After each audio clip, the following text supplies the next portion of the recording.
Dan yang paling sering di kuantitatif, ya, yang di bagian kuantitatif, jadi ada submateri namanya kuantitatif, itu adalah kita ingin membandingkan dua bilangan atau beberapa bilangan dengan pangkat atau dengan akar tertentu. Terus kita suruh nyari bilangan yang terkecil, atau mengurutkan dari yang kecil ke yang terbesar, atau suruh nyari yang terbesar. Intinya atau logikanya adalah bagaimana kita mengantisipasi yang akar atau pangkatnya berbeda. Pada kesempatan ini saya mengambil contoh atau mengambil soal yang akar. Ya, akar 20 dari 10, akar 4 dari 3, akar 5 dari 2, akar 10 dari 5, dan akar 2. Itu kalau saya tulis, manakah bilangan yang terkecil? Saya tulis di dalam layar seperti ini. Nah, teman-teman semuanya nggak usah bingung, nggak usah galau, ya. Tetap perhatikan baik-baik, tetap penting, tetap perhatikan.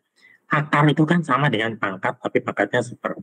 Berarti ini bisa kita tulis jadi 1/20. Yang di sini 3 pangkat 1/4.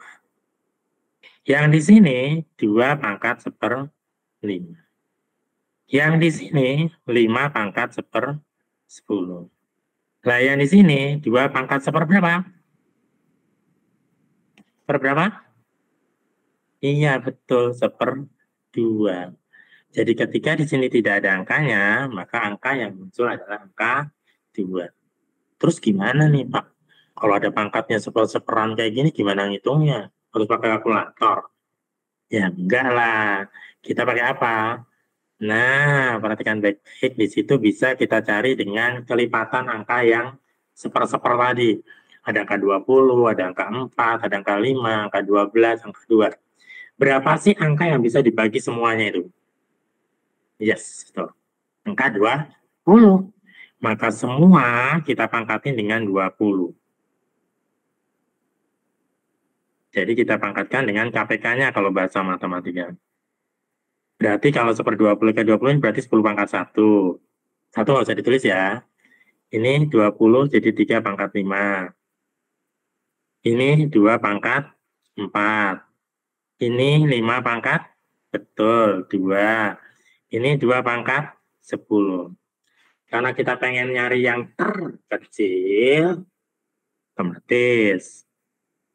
Ini 10, 3 pangkat 5 itu pasti lebih dari 10, betul ya? Karena 3 pangkat 2 aja udah 9. Jadi kita coret. 2 pangkat 4, 2 pangkat 3 saja sudah 8. Berarti 2 pangkat 4 mesti lebih dari 10. 5 pangkat 2 jelas lebih dari 10. Ini lebih dari 10. Berarti jawabannya 10 alias huruf K. Tuh. Gampang ya?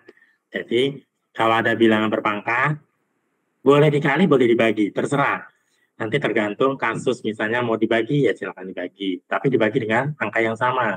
Kalau dikali dengan 20, dikali semua dengan angka 20. Tuh. Jadi angka yang bisa dibagi oleh angka 20, 4, 5, dan 2. Gampang ya? Sip. Kita lanjutkan. Next. Nah, ini yang saya bilang.